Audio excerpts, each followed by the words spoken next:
22 गज, 22 खिलाड़ी, 2 विकेट, आसमान से बरसता पैसा।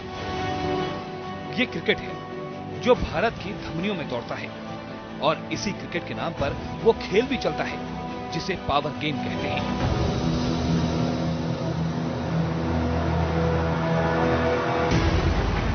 और इसी के साथ सरेआम दम ठोक कर क्रिकेट और क्रिकेट की आत्मा का खून होता रहा है।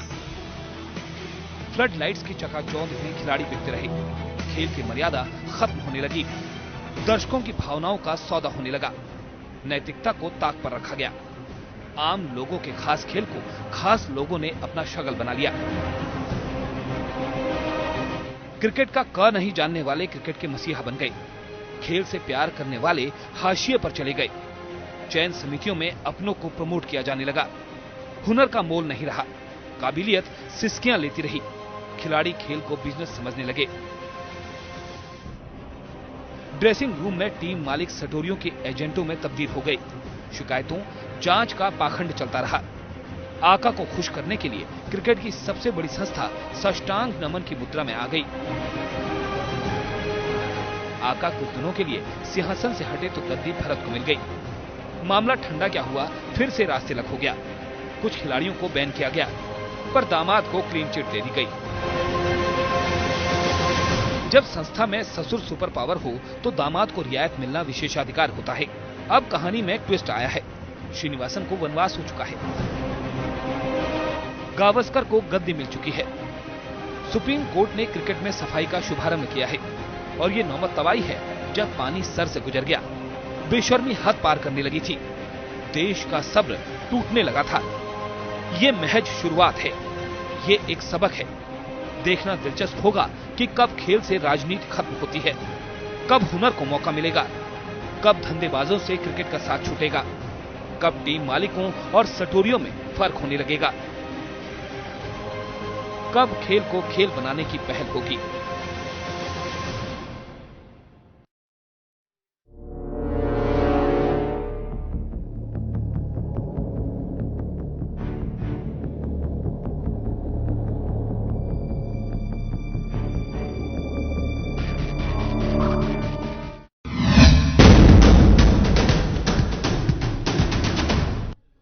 जी हाँ, जब नियमों की धज्जियां उड़ने लगे, जब नियत में खोट आ जाए, जब रसूख प्रावधानों पर भारी पड़े, जब खेल बिजनेस में तब्दील हो जाए, जब फैंस की उम्मीदों का सौदा होने लगे, तब जरूरी हो जाता है खेल को बचाए रखना, जिंदा रखना।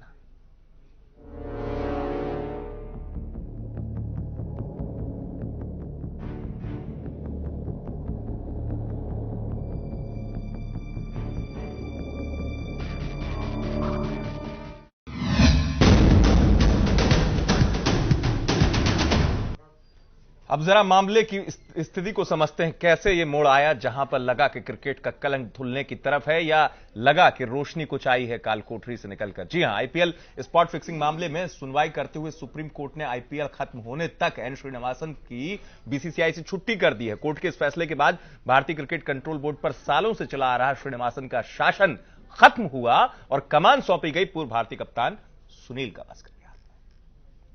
कोर्ट के फैसले ने दिया सुप्रीम झटका, छिन गई बीसीसीआई चीफ की कुर्सी, गावस्कर को सौंप दी कमान, श्रीनिवासन का शासन खत्म हुआ। आईपीएल स्पॉट फिक्सिंग को लेकर चल रही सुनवाई में कोर्ट के फैसले ने अपना असर दिखाया।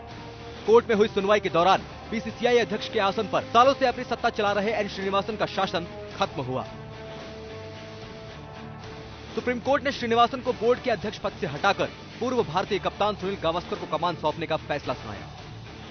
लंबे समय से बोर्ड के अध्यक्ष पद पर विराजमान श्रीनिवासन ने हर मुमकिन कोशिश कर ली अपनी बादशाहत को बचाने की, लेकिन सुप्रीम सुनवाई के बाद मुकर्रर हुआ फैसले का दिन, जो श्रीनी के लिए एक बड़ा झटका लेकर आया। कोर्ट के सामने अब तक अपनी कुर्सी बचाने की कोशिशों में जुटे श्रीनिवासन को सत्ता के खेल में हार मिली। 27 मार्च को हुई सुनवाई के दौरान सुप्रीम कोर्ट ने जो प्रस्ताव बीसीसीआई के सामने रखे, उनमें से ज्यादातर मामलों पर कोर्ट ने कड़ा रुख अपनाते हुए अपना फैसला सुनाया। कोर्ट ने आईपीएल मैच के दौरान सुनील गावस्कर के हाथों में बीसीसीआई की कमान सौंपने का फैसला सुनाया। कोर्ट ने कहा कि गावस्कर आईपीएल के मामलों की देखरेख के लिए बीसीसीआई के अंतरिम अध्यक्ष होंगे। अंतरिम अध्यक्ष के तौर पर गावस्कर को बीसीसीआई भुगतान करेगा। बीसीसीआई के अंतरिम अध्यक्ष के तौर पर लिटिल मास्टर को आईपीएल से जुड़े अधिकार होंगे। इसके अलावा कोर्ट ने आईपीएल मैचों के बाद बीसीसीआई के उपाध्यक्ष शिवलाल यादव को बोर्ड का कामकाज देखने के फैसले पर मुहर लगाई और इस व्यवस्था को फिक्सिंग और सट्टेबाजी की जांच तक चलते रहने का फैसला सुनाया। 27 मार्च को हुई सुनवाई के दौरान कोर्ट ने आईपीएल की 2 टीमों चेन्नई सुपर किंग्स और राजस्थान रॉयल्स पर सीजन 7 में रोक लगाने का प्रस्ताव रखा था, जिसे फैसले में शामिल नहीं किया गया। कोर्ट ने दोनों ही टीमों को सीजन 7 में खेलने के लिए हरी झंडी दिखा दी।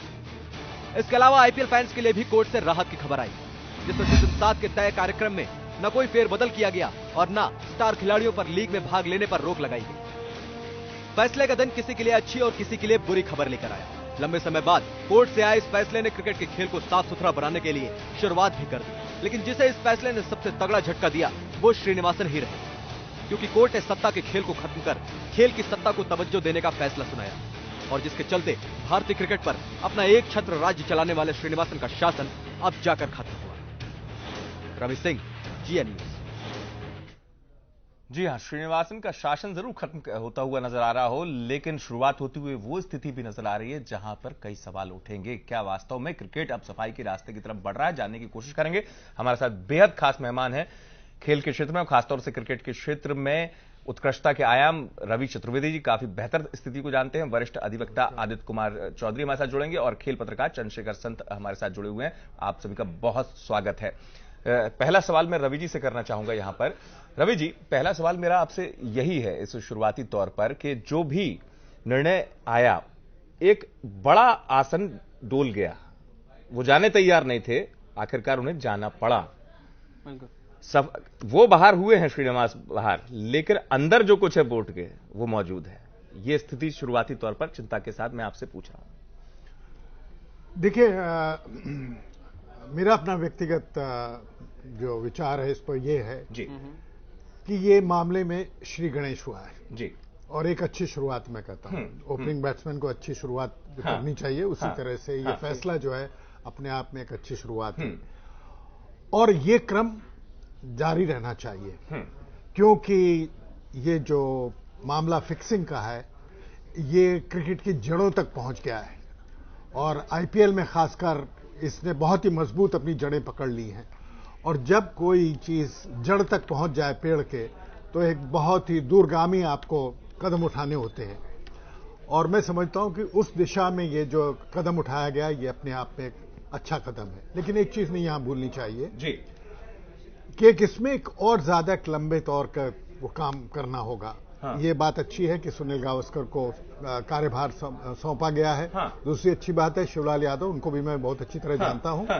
वो भी बहुत साफ सुथरी छवि के खिलाड़ी रहे हैं और साफ सुथरी के वो अपने जो हैदराबाद क्रिकेट एसोसिएशन में है वहां भी वो बहुत अच्छा काम कर रहे हैं। तो मैं समझता हूं ये दोनों मिलके भारतीय क्रिकेट को एक नई दिशा दे पाएंगे। उससे जो कुछ कलंक पुता है आईपीएल के ऊपर और भारतीय क्रिकेट के ऊपर, उसको एक नया दिशा देना। मगर यहाँ पर सवाल मैं लेना चाहूंगा रवि जी, आप ये मुझे बताएं ना, आपने कहा कि गावस्कर आए हैं, यहां से एक बिगिनिंग बहुत ज्यादा अच्छी हुई है, मगर गावस्कर तो खुद बीसीसीआई के पेरोल्स पर हैं। 6 साल से लगातार वो बीसीसीआई के पेरोल्स पर है, कमेंट्री करते आ रहे हैं, स्टार क्रिकेट और तमाम चैनल्स के साथ उनके कॉन्ट्रैक्ट रहे हैं। ऐसे में बड़ा सवाल ये उठता है कि बीसीसीआई के पेरोल्स में आने के बाद क्या ये यहां से नई शुरुआत कर पाएंगे, क्योंकि ये तो बीसीसीआई के कार्यकाल में ललित मोदी के समय भी थे, आईपीएल गवर्निंग काउंसिल के अध्यक्ष रहे थे, तब उनको सफाई की क्यों नहीं हुआ? आज यहां पर उनको ओहदा दिया जाएगा, अगर उनको बीसीसीआई अध्यक्ष या फिर आईपीएल की गवर्निंग काउंसिल या फिर तमाम तरह के अध्यक्ष बना दिया जाएगा, तो सफाई की बात कहां से आ रही है? बिल्कुल दीपांशु, आपके जो शब्द हैं और आपका जो रोष है जी और उसकी जो भावनाएं हैं वो मेरे दिल को छू रही हैं और मैं समझता हूं वो मेरे ही दिल को नहीं छू रही हैं। हमें एक चीज नहीं भूलनी चाहिए, एक मैं बड़े परिप्रेक्ष्य में बात कर रहा हूं। मैं ये कहना चाहता हूं, आज क्रिकेट कहां पे है और किसको छूता है जी, ये मुझे और आपको तो छूता ही है। ठीक है, वो हमारा भारतीय आम नागरिक जो खेत खलियान में है, जो कारखानों में है, आज क्रिकेट उनके लिए मनोरंजन का साधन है। ठीक है, और जिसके लिए उनका दिन रात उसके लिए वो प्रार्थनाएं करते हैं, याचनाएं करते हैं, उसमें जो कालिक पुती है, उससे जो टीस उनके दिल को पहुंची है, उसका अनुमान आप नहीं लगा सकते। एक बहुत बड़ी चुनौती है क्रिकेट के सामने, उस जनमानस के मन से यह हटाने के लिए कि क्रिकेट अभी भी खेल है और जेंटलमैन्स गेम है, इसमें कोई किसी तरह की फिक्सिंग नहीं है और इसके लिए क्रिकेट को काफी मशक्कत करनी पड़ेगी। अब आपका जो सवाल आता है सुनील गावस्कर का, मैं समझता हूं ये आपने एक अच्छा सवाल उठाया है और मैं इसको अच्छी तरह जानता भी हूं कि एक बहुत मुश्किल होता है जब आप एक बोर्ड के पे रोल्स पे रहे हो और फिर आपको एक जिम्मेदारी सौंपी जाए कि आप उसको किस तरह से उस समस्या का निवारण करोगे। मैं समझता हूं ये बहुत बड़ी चुनौती है। लेकिन सुनील गावस्कर को जैसा जो थोड़ा बहुत मैं जानता हूं, वो चुनौतियों से जूझना बहुत अच्छा जानते हैं। देखिए एक पहलू है जो आपने उठाया, वो बहुत सही पहलू है। लेकिन जब आपको एक ओहदा दिया जाता है जहां आपको न्याय करना हो, आज सुनील गावस्कर के लिए अपने आप में एक चुनौती है कि जहां वो एक अच्छे बैट्समैन रहे, आज उन्हें एक प्रशासक के रूप में से भी वही कार्यप्रणाली भूमिका निभानी। रवि जी आप जो बात कह रहे हो, दीपांशु जी चिंता से सवाल उठा रहे थे। सवाल इसलिए भी उठता है कि शायद आप जो कह रहे हैं केवल मानस पटल ही नहीं जुड़ता देश का, इबादत की तरह अगर कोई खेल है देश में तो वो क्रिकेट ही है। और दूसरी चीज, वही खेल प्रेमी सुनील गावस्कर को इन तमाम विवादों से पहले, देखिए न्यायालय का निर्णय देश का हर नागरिक माननीय सर्वमान्य मानता है, लेकिन एक जो हल्की सी स्थिति आती है कि सुनील गावस्कर मौन रहे हैं अक्सर जब भी विवाद की स्थिति आई। जी बिल्कुल। देखिए इसमें कोई दो राय नहीं, जब आप किसी भी संस्था के अपने आप में उसका हिस्सा बन जाते हैं तो आप नहीं बोलना चाहते हैं कि उसके खिलाफ कोई चीज। ठीक है। और इसलिए अब तक शायद वो चुप रहे। मेरा अपना एक व्यक्तिगत जो अनुमान है, जो मेरा अपना अंदाजा है वो ये है। लेकिन जब एक नई जिम्मेदारी उनको दी गई, और उनको जिम्मेदारी किसने दी है? सर्वोच्च न्यायालय ने, बिल्कुल माननीय सर्वोच्च न्यायालय ने एक जिम्मेदारी दी है। और इस समय एक बहुत बड़ी चुनौती जो मैं आपको कह रहा हूं, और सुनील गावस्कर को उसके ऊपर उठना होगा, उसके मुताबिक उस कसौटी पर उन्हें खरा उतरना होगा, वरना उनकी अपना जो कुछ भी अब तक उनका मान और मर्यादा उन्होंने कमाई है वो इस समय बिल्कुल यही स्थिति हम समझने की कोशिश करेंगे। चंद्रशेखर संत जी हमारे साथ बने हुए खेल समीक्षक, स्थितियों को समझते हैं। चंद्रशेखर जी, शुरुआती तौर की चर्चा आप सुन रहे होंगे, जिस बात को रवि जी भी उठा रहे थे कि चुनौती तो सुनील गावस्कर के सामने है, लेकिन दरअसल क्या हम केवल इस चर्चा को इस स्थिति से समझना देखें कि एक श्रीनिवासन नाम के व्यक्ति जो साम्राज्य के अधिपति थे वो चले गए तो स्थिति सामान्य हो गई। दरअसल क्रिकेट का जो अतीत है और खासतौर से आईपीएल संस्करण आने के बाद देश में किस तरीके से मनी लॉन्ड्रिंग से लेकर तमाम चीजें और क्रिकेट पर कलंक की जो छाया पड़ी, वो अतीत इतना ज्यादा भयावह है कि सुनील गावस्कर की चुनौती संभालने के पहले हमें उस अतीत को भी समझना होगा और फिर आगे की स्थिति समझनी होगी। बिल्कुल, मैं पहली बात एक कहना चाहता हूँ कि देखो ये जो श्रीनिवासन जी है, वो स्टेप असाइड हुए, स्टेप डाउन नहीं हुए, रिजाइन नहीं किया है। एक्चुअली कल जो सुप्रीम कोर्ट बोल रहे थे कि उसने छोड़ना चाहिए, वो नहीं किया उन्होंने। वो जो अपनी मर्जी चलाते वही चलाते हैं, और उनका खासियत है वो कि वो दूसरे की बात सुनते ही नहीं है। तो फेविकॉल के जैसे चिपके रहते कुर्सी को, वैसे कुर्सी में चिपके रहे। और अब सुप्रीम कोर्ट ने कहने के बाद में वो स्टेप डाउन नहीं हुए, स्टेप असाइड हो गए। और फिर सुनील गावस्कर को पता ही नहीं था कि सुनील गावस्कर ऐसा महान खिलाड़ी है, गुड एडमिनिस्ट्रेटर है, गुड टॉकर है, गुड थिंकर है, क्या नहीं है, जो बल्लेबाज तो है, लेकिन वो सब कुछ है। तो वो गावस्कर के पास दिया, लेकिन क्या हुआ है कि उन्होंने दो अभी ये किए, प्रेसिडेंट किए। एक तो सुनील गावस्कर आईपीएल के लिए और शिवलाल यादव बाकी सबके लिए। तो ये भी कितना ठीक है। और सुनील गावस्कर मौका कब तक मिलने वाला है? जब तक आईपीएल खत्म होती है तब तक, और उसके बाद जब तक ये जो इंक्वायरी चल रही है तब तक। तो सुनील गावस्कर इतना ये नहीं है कि वो कुछ भी कर सकते या कुछ कर सकते हैं। मेरे ख्याल से वो उसको रिस्ट्रिक्शंस है। और जो विषय के जो महान जो सदस्य है उनके बारे में क्या कहना। ये 30 जन के जो कोजी क्लब है तो वो एक दूसरे को पक्के पकड़ के रखते हैं, वो झगड़ते हैं, लेकिन अगर तीसरा कोई आएगा अंदर तो उसके खिलाफ वो खड़े रहते हैं। वो दूसरे को अंदर आने नहीं देते। जैसा अभिमन्यु ने किया, चक्र में गया, चक्र से बाहर नहीं आया, वैसे वो करते हैं। वो दूसरे को ये डिबेट में हम बात करेंगे, चर्चा में। और एक बड़ा विषय है कि वास्तव में उम्मीद खेल के बोर्ड में खेल के कितने बड़े लोग हैं और सियासत के कितने खिलाड़ी हैं और उससे ये खेल कितना बदला, ये भी जानेंगे। लेकिन मैं रुक करना चाहूंगा हमारे वरिष्ठ अधिवक्ता हमारे साथ चौधरी साहब, आपको नहीं लगता कि कोर्ट ने कहीं ना कहीं कोताही बरती है जो आज? चलिए चौधरी साहब से, दीपांशु चौधरी साहब से संपर्क करने की कोशिश करेंगे, हम लगातार उनसे संपर्क करने की कोशिश कर रहे हैं। लेकिन दीपांशु, एक मसला यहां पर सबसे बड़ा यही उठ जाता है कि पुराना अतीत जो है वो इतना इस स्थिति से गुजरा है और नई चुनौती, जिस बात को चंद्रशेखर जी भी कह रहे थे कि हटे हैं, लेकिन क्या श्रीनिवासन के लिए ये स्थिति कि केवल अभी जांच तक वो हटे हैं, उसके बाद तमाम स्थिति बाद में सामने आएगी, क्या पहलू आता है, ये बड़ी चिंता की बात है। बिल्कुल, सितंबर में और समय कितना है ये भी हमें देखना है, और उसमें हमें ये भी देखना है दीपांशु कि वो 2 टीमें खेल रही हैं आईपीएल। बिल्कुल, ना सिर्फ 2 टीमें खेल रही हैं बल्कि सितंबर में फिर से होना है ये इलेक्शन बीसीसीआई का। उसमें मुझे लगता है कि फिर से एक बार श्रीनिवासन साहब आएंगे। हाँ। और ये तो करते ही आए हैं, चाहे डालमिया की हम समय की बात कर लें। हाँ। स्टेप असाइड उन्होंने उस समय भी किया था, मगर कार्यभार फिर भी उनके पास था। हाँ। 4 ही दिन बाद एजीएम मीटिंग थी तो उसमें भी वो मौजूद थे। उसके बाद आईसीसी के अध्यक्ष बने, ना सिर्फ आईसीसी के अध्यक्ष बने बल्कि वहां से तमाम जितने भी चीजें होती हैं उसका संभाल रहे थे, चाहे इंडिया की क्रिकेट की बात हो या अंतर्राष्ट्रीय क्रिकेट की। सो ये तो लगातार बात है ही कि कंट्रोवर्सी का शिकार होने के बावजूद भी अपनी कुर्सी पर अड़ल रहते हैं। ये क्रिकेट के हित के लिए कितना सही है, ये बीसीसीआई क्या एक तोता मैना कंपनी के तौर पर काम कर रही है, ये अपने आप में एक बड़ा सवाल है। जब धोनी 0 पर आउट होते हैं तो नाम आता है कि भारत इतने पर आउट हो गया। क्या आपको ये नहीं सोचना चाहिए कि आप देश हित के लिए काम करें, क्या आप देश हित के लिए भावना से काम करें? आप उसको एक प्राइवेट ऑर्गेनाइजेशन ना लेकर के। रवि जी हम लोग करना चाहेंगे, दीपांशु काफी महत्वपूर्ण बात कर रहे हैं, काफी अच्छा समझते हैं खेल को, स्थिति को लगातार कवर करते हैं। अपने देश हित से ज्यादा बोर्ड की अगर हम मूल समस्या देखें, एक लाइन में मैं आपसे समझूं, एक शब्द में, स्वयं हित का जो टकराव है, स्वयं हित के टकराव से ये डैमेज होने वाली प्रक्रिया शुरू हो जाती है और हम इस स्थिति में खड़े होते हैं बोर्ड पे। देखिए अमित जी और दीपांशु जी, दीपांशु काफी भावुक हो रहे थे और स्वाभाविक है इस समय भावुक होना जी। आप देखिए कि बोर्ड के अंदर कौन से लोग हैं। बोर्ड के अंदर भी व्यापारी लोग हैं, ठीक है, जिनका संबंध जो उद्योग से है जी, और राजनेता है, ठीक है। और दोनों का मुख्य जो वहां पे किस लिए वो हैं, इस चीज को आप समझने की कोशिश कीजिए जी। दोनों का ध्यान इस समय पैसे के ऊपर है। हाँ। जो राजनीति में वो पैसा बना रहे हैं, हाँ। और जो उद्योग में वो भी पैसा बना रहे हैं, और ये दोनों गुट इस समय बीसीसीआई को कंट्रोल किए हुए हैं। तो इस चीज को देखते हुए अगर इस चीज को हम समझ सकते हैं तो उससे साफ जाहिर होता है कि उनका एकमात्र मुद्दा जो कि बोर्ड में रहने का है, हाँ। वो ये है कि किसी तरह और पैसा बनाया जा सके। हाँ। और यहीं से भारतीय क्रिकेट की दिशा जो है वो गलत दिशा में चली जा रही है। हाँ, ठीक है। एक बात ये हो गई, नहीं धन बोर्ड हो गया, फिर तो धन बोर्ड हो गया। बिल्कुल बिल्कुल धन बोर्ड हो गया। खेल का क्रिकेट का तो नाम रह गया, it is a gentleman's game.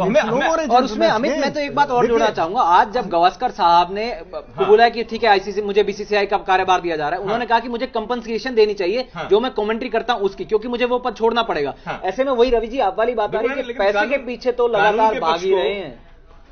देखिए दूसरा, मैं थोड़ा सा निराश भी हूं जी।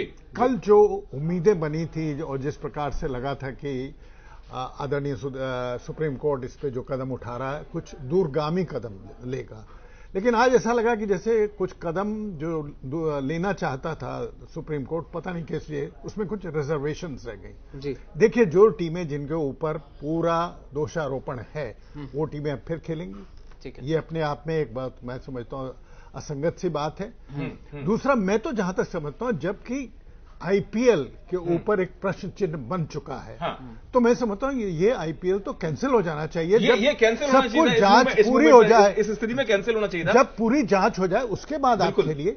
ये बड़ा सवाल। दीपांशु हमारे साथ जुड़ चुके हैं, आदित्य चौधरी जी परिषद अधिवक्ता। एक सवाल दीपांशु करना चाहते हैं, उसके बाद में आदित्य चौधरी जी के। आदित्य चौधरी साहब, मेरा सीधा सवाल आपसे ये है कि आपको नहीं लगता कि सुप्रीम कोर्ट ने आज कुछ कोताही बरत दी बीसीसीआई के लिए? क्योंकि जो कल जिस तरह के प्रपोजल लाए जा रहे थे कि आपके चेन्नई सुपर किंग्स को बाहर किया जाए, साथ में राजस्थान रॉयल्स को बाहर किया जाए, आज वो बात पर ही नहीं आया और सीधा तौर पर जो कह दिया कि ठीक है धोनी की जो बात है उस पर हम एग्रीमेंट करते हैं, धोनी इज इनोसेंट, और बीसीसीआई के जो अध्यक्ष रहे श्रीनिवासन उनको बाहर करो और अब बाकी हम कार्रवाई करने को तैयार हैं। क्या जरा कोताही नहीं बरती गई?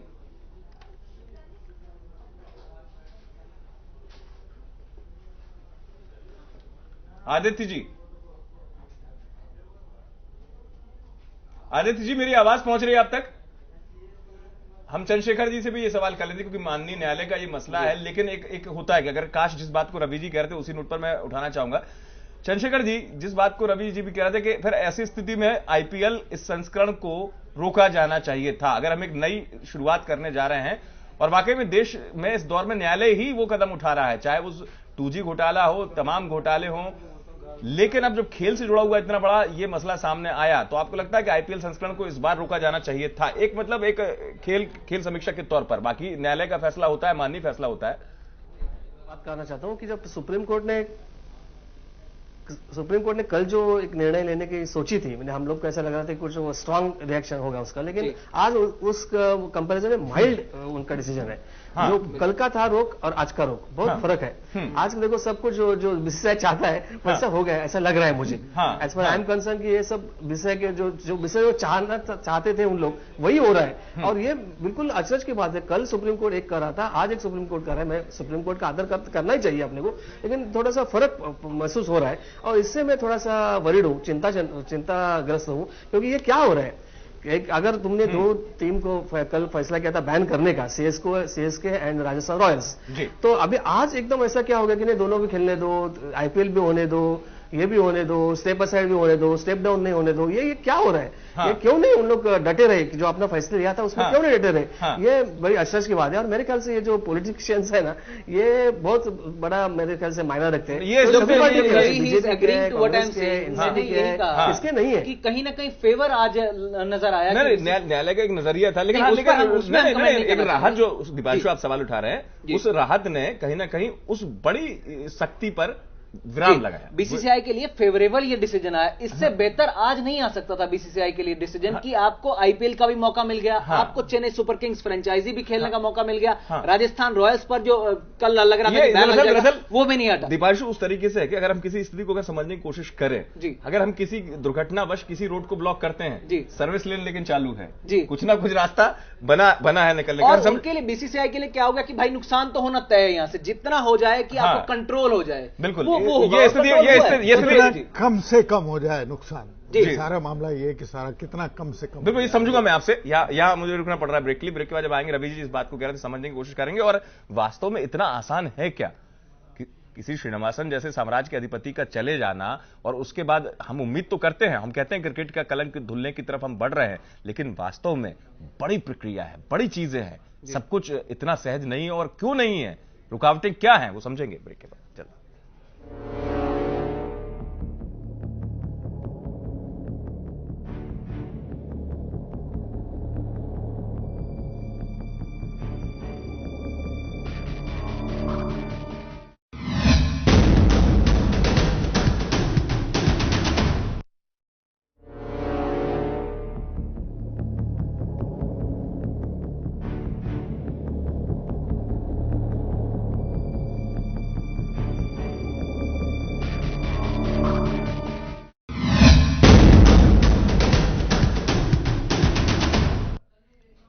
ब्रेक के बाद आपका बहुत स्वागत है। जनता मांगे जवाब में लगातार चर्चा क्रिकेट पर लगे कलंक के बाद अब कितने उजाले की उम्मीद की जाए। आज आईपीएल स्पॉट फिक्सिंग को लेकर कोर्ट ने अपना फैसला सुनाया। सुप्रीम कोर्ट के कड़े फैसलों के जरिए क्रिकेट में फैली फिक्सिंग की गंदगी को साफ करने की शुरुआत भी हुई, लेकिन पिछले साल फिक्सिंग के शांत होते जिन को दोबारा से जिंदा करने का काम किया गया। कोर्ट में क्रिकेट से फिक्सिंग की सफाई को लेकर बिहार क्रिकेट संघ के सेक्रेटरी आदित्य वर्मा ने आवाज बुलंद की और धीरे धीरे खेल में फिक्सिंग की जांच को लेकर कई मोड़ भी आ गए। बीसीसीआई अध्यक्ष एन श्रीनिवासन के दामाद गुरुनाथ मयप्पन और राज कुंद्रा पर लगे फिक्सिंग के आरोपों से निजात मिलने की खुशी अभी चेहरे पर आई भी नहीं थी कि बीसीसीआई की बनाई जांच कमेटी पर सवाल खड़े हो गए। जून 2013 बिहार क्रिकेट संघ के अध्यक्ष आदित्य वर्मा ने मुंबई हाईकोर्ट में पीआईएल दाखिल करके फिक्सिंग के जिन्न को दोबारा जिंदा कर दिया। वर्मा ने अपनी याचिका में मयप्पन और कुंद्रा को क्लीन चिट दिए जाने पर सवाल उठाए, जिसके बाद क्रिकेट की दुनिया में एक बार फिर सुनवाइयों और जांच के दौर का सिलसिला शुरू होने की आहट ने मयप्पन के साथ ही फिक्सिंग की फांस में फंसे नामों की मुश्किलें बढ़ा दी। अक्टूबर 2013 आदित्य वर्मा ने मुंबई हाईकोर्ट में अपनी पीआईएल दाखिल करने के बाद सुप्रीम कोर्ट का दरवाजा खटखटाया। न्याय के सर्वोच्च मंदिर से वर्मा को खाली हाथ नहीं लौटना पड़ा। सुप्रीम कोर्ट ने खेल को साफ सुथरा बनाने के लिए वर्मा की उठी आवाज पर पूरी तरह से गौर किया, जिसका नतीजा ये हुआ कि कोर्ट ने 3 सदस्यीय जांच कमेटी बनाई, जिसकी अध्यक्षता रिटायर्ड जज जस्टिस मुकुल मुदगल को सौंपी गई, जिसे 4 महीने के अंदर मामले की जांच करके रिपोर्ट कोर्ट में सौंपने का काम दिया गया। फरवरी 2014 मुकुल मुदगल कमेटी ने सुप्रीम कोर्ट में करीब 200 पन्नों की रिपोर्ट सौंपी और उसके साथ ही सीलबंद लिफाफा भी दिया गया, जिसमें फिक्सिंग को लेकर शायद कुछ नाम बंद हैं और जिन पर सट्टेबाजी के कई गंभीर आरोप भी हो सकते हैं। फिलहाल उस लिफाफे के खुलने का इंतजार है। इसके बाद कोर्ट में सुनवाई को लेकर बार बार नाटकीय मोड़ आते रहे। 7 मार्च 2014। 7 मार्च को होने वाली सुनवाई 25 मार्च तक टाल दी गई और 25 मार्च को हुई सुनवाई के दौरान सुप्रीम कोर्ट का कड़ा रुख देखने को मिला, जब सालों से भारतीय क्रिकेट की सत्ता अपने हाथों में लिए श्रीनिवासन क्रिकेट का खेल अपने मन मुताबिक खेल रहे श्रेणी को कोर्ट ने निष्पक्ष जांच के लिए अध्यक्ष पद छोड़ने का पहले प्रस्ताव रखा, फिर 28 मार्च को आदेश सुना दिया। फिक्सिंग के खेल में अब तक कोई बड़ा फैसला तो नहीं आया, लेकिन हाँ, क्रिकेट के अंदर घुस चुकी गंदगी की सफाई की शुरुआत जरूर हो गई। रवि सिंह, जिया न्यूज। चलिए, मैं चंद्रशेखर जी के पास जाना चाहूंगा। वरिष्ठ खेल पत्रकार साहब, आपको क्या लगता है, आपकी क्या प्रतिक्रिया है, जो ये आज कोर्ट ने फैसला सुनाया है, इससे क्रिकेट में जो गार्बेज आ गया था वो आपको लगता है कि निकल जाएगा? साफ के लिए जो आज पहल की गई है वो उससे सही है?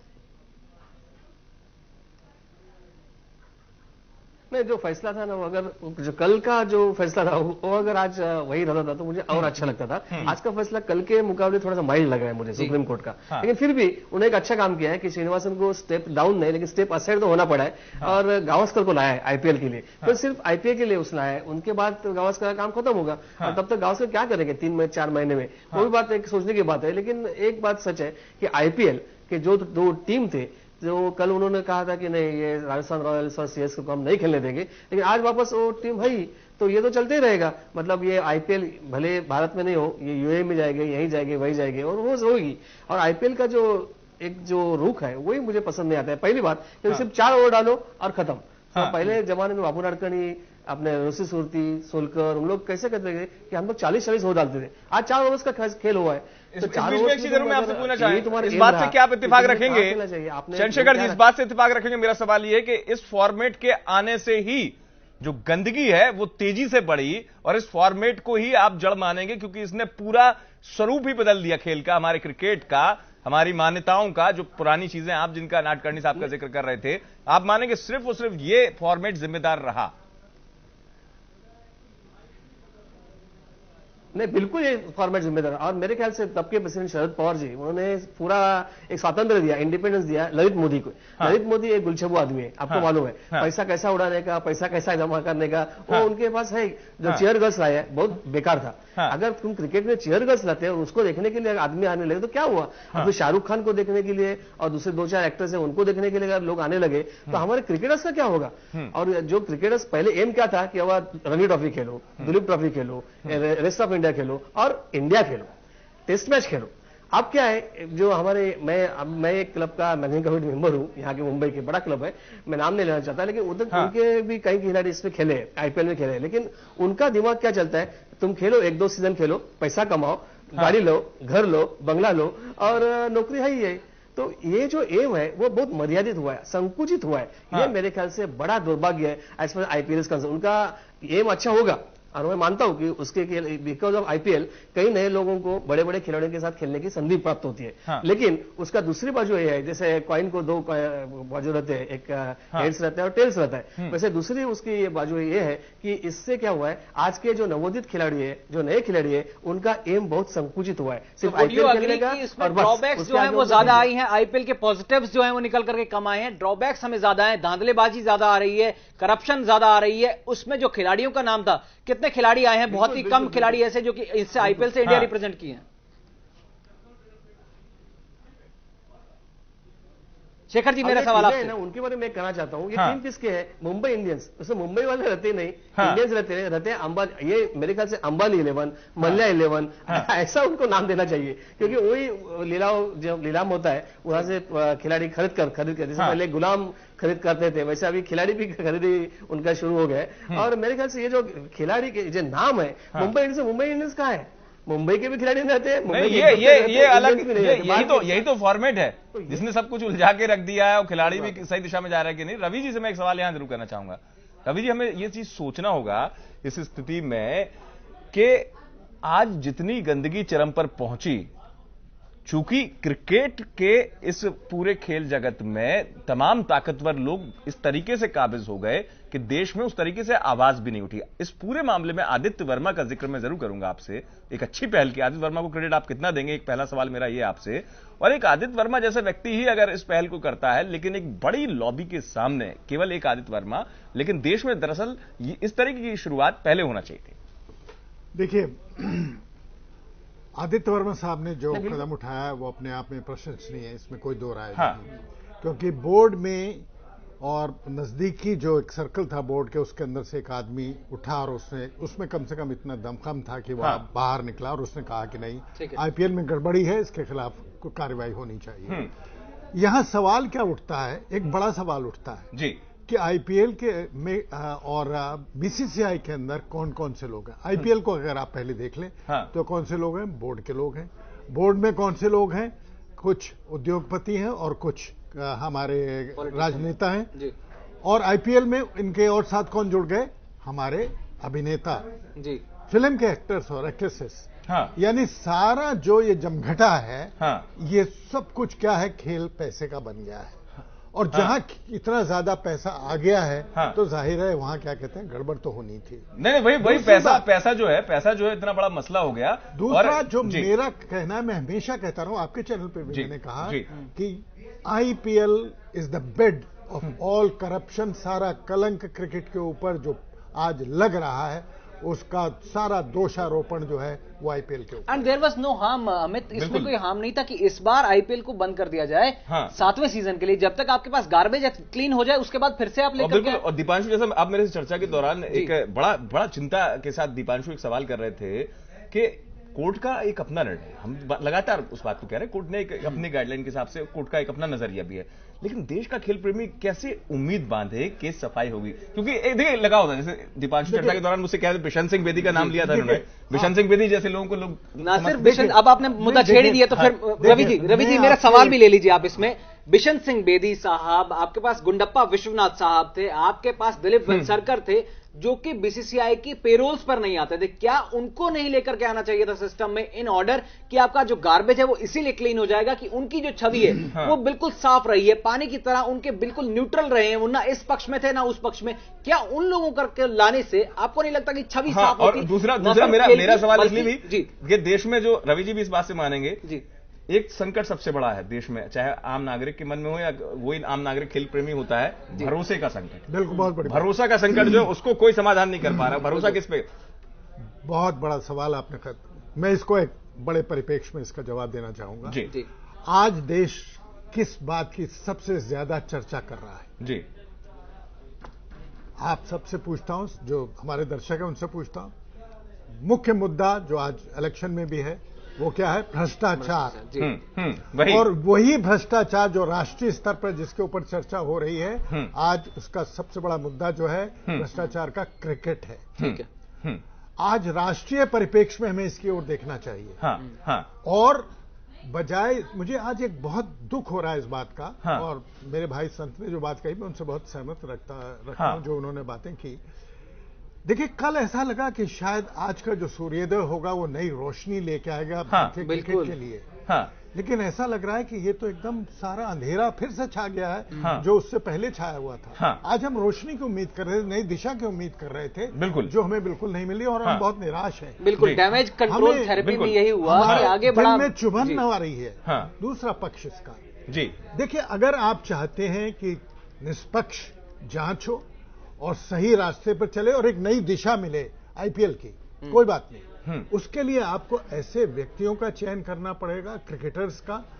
सुनील गावस्कर का आपने किया, लेकिन मेरा मुद्दा यहां पे ये है जिनका बोर्ड से कुछ लेना देना नहीं है। बिल्कुल, देखिए, बिशन सिंह बेदी एक ऐसे खिलाड़ी हैं, देखिए वो बोलते हैं, बिल्कुल साफ बोलते हैं, जो उनके दिल में जो बात है वो, लेकिन वो एक ईमानदार हैं, वो किसी भी मसले में कहीं नहीं फंसे हुए हैं। वो डीडीसीए में बहुत दिनों से ये लड़ाई लड़ रहे हैं लोगों ने। जिस बारी देखिए, क्या आप दिलीप वेंगसरकर के साथ वही हुआ जो बिशन सिंह बेदी के साथ हुआ इलेक्शन में, दिलीप वेंगसरकर के साथ बम्बई क्रिकेट एसोसिएशन के इलेक्शन में हुआ कि क्रिकेटर को पूछा ही नहीं जा रहा, क्रिकेटर बुरी तरह हार जाता है। तो तमाम नाम रवि जी मध्य प्रदेश क्रिकेट एसोसिएशन से लेकर गुजरात से लेकर मुंबई तक तमाम नाम कौन कहा थे सबको पता है। लेकिन हम जरा एक स्थिति समझते हैं यहाँ पर चर्चा के बीच में। अब तक आपने सुप्रीम कोर्ट के फैसले को देखा, अब जरा एक नजर डालते हैं कि कब और कैसे फिक्सिंग के खेल ने क्रिकेट के खेल में अपनी एंट्री मारी, जेंटलमैन गेम को शर्मसार किया।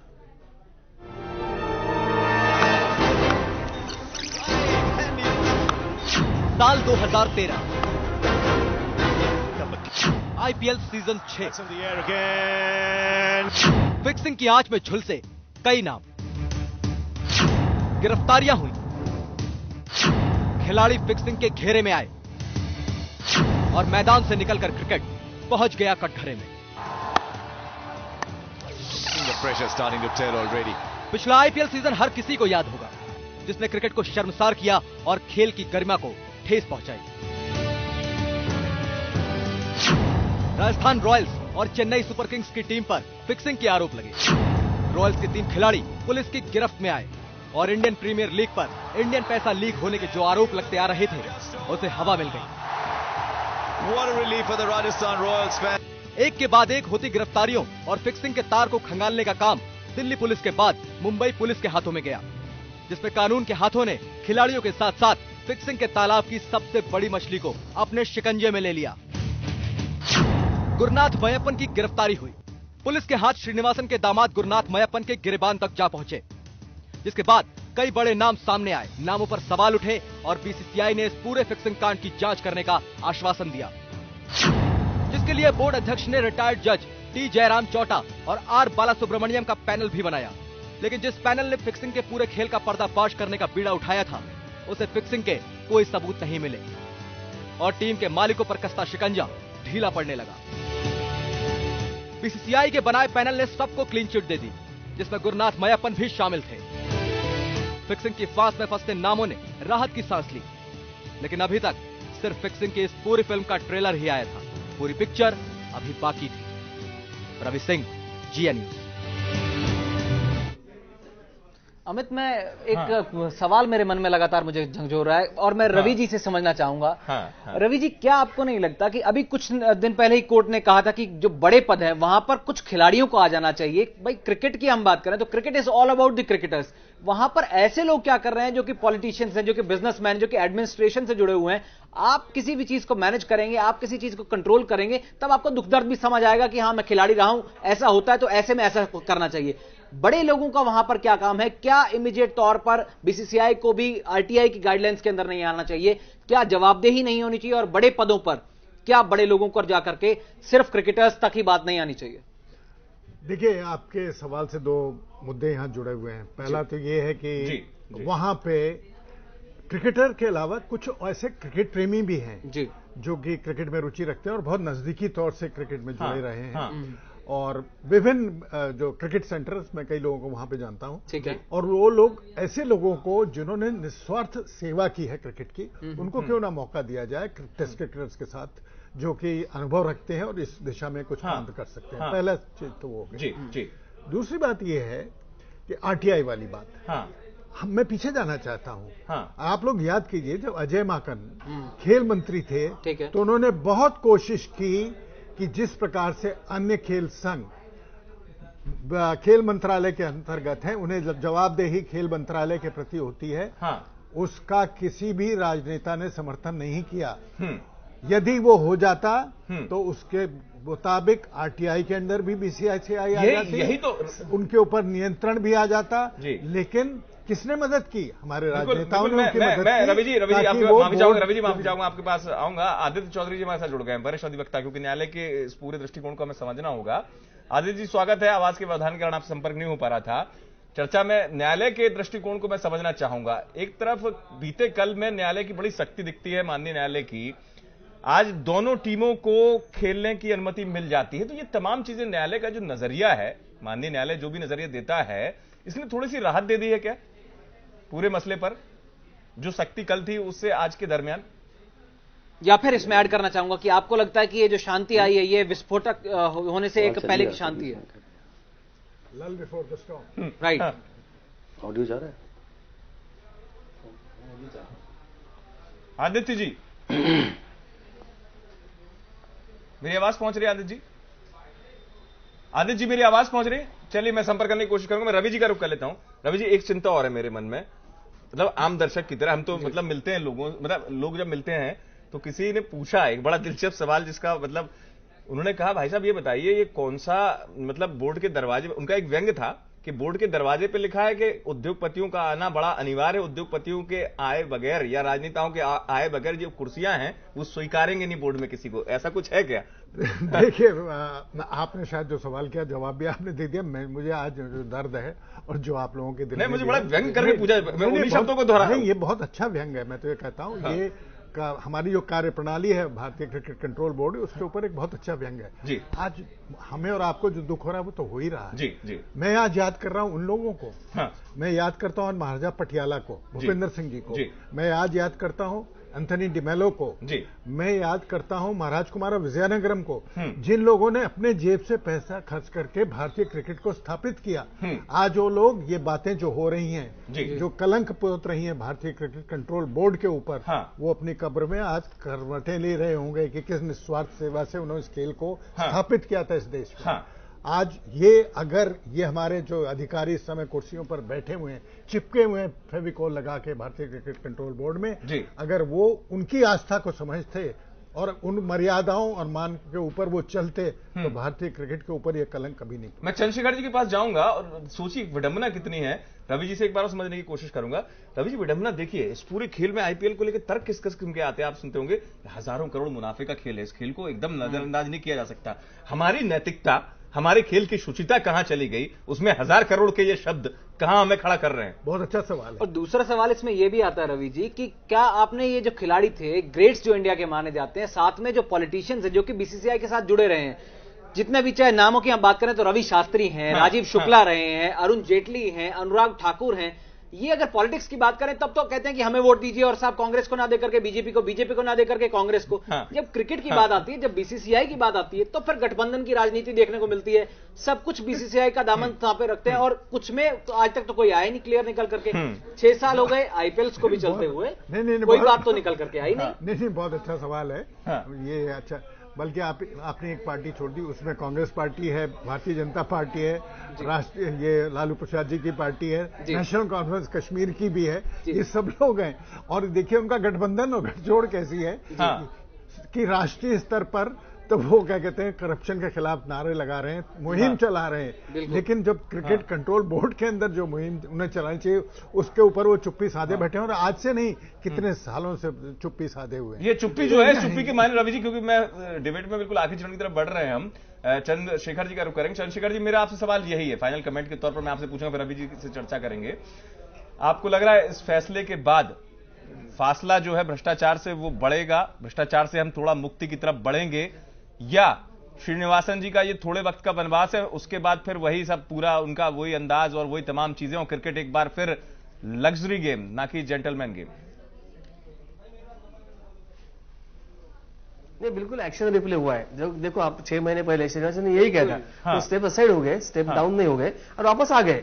अभी यही होने वाला है, अभी 4 महीने के बाद वापस वो इलेक्शन होगा, वापस श्रीनिवासन आ जाएंगे। और भ्रष्टाचार है ना, उसको रोकना तो बहुत कठिन बात है। मेरे ख्याल से ये आईपीएल ये जड़ है भ्रष्टाचार की, और जो खिलाड़ी की मानसिकता होती है ना, उससे फर्क पड़ता है। एक खिलाड़ी भी बॉल खराब डाल सकता है और कुछ कर सकता है, कैच छोड़ सकता है, राउट छोड़ सकता है और पैसा कमा सकता है, और ये पैसा इसकी जड़ है। मेरे ख्याल से एक उनको मालूम है, जो गेंद खराब डालो आपने वो 1 करोड़ मिलने वाला है, तो डालते।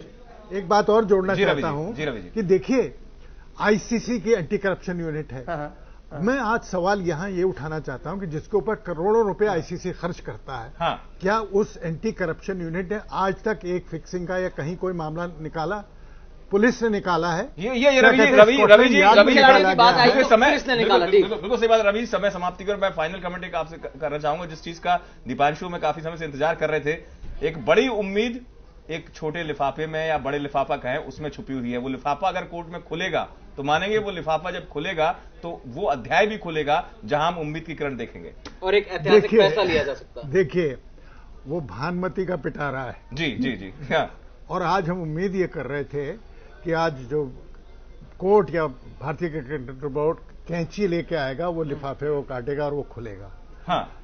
कल जो एक थोड़ा सा झटका लगा था, जब ये लिफाफा खुलेगा या भानुमति का पिटारा खुलेगा जी, तो 440 डिग्री का क्या कहते हैं झटका लगेगा। हाँ। उससे जो कुछ निकलेगा और उससे जो खुलासा होगा, जी, मेरे ख्याल सारे क्रिकेट प्रेमी अचंभित होंगे, क्रिकेट संसार मतलब आप ये मानते हैं कि ये ज्वालामुखी के फटने से पहले की एक खामोशी है जो ऐतिहासिक फैसला लिया जा सकता है, ये उम्मीद के तौर पर उभरेगी। It's a lull before the storm. चलिए रवि जी, फाइनल कमेंट आपका। बहुत बहुत शुक्रिया रवि जी, खास चर्चा में मेरे साथ जुड़े। रवि चतुर्वेदी जी, चंद्रशेखर संजय जी, आदित्य जी से संपर्क हुआ, लेकिन थोड़ी सी बात होने के बाद बात नहीं पाया। आप सभी का बहुत बहुत शुक्रिया।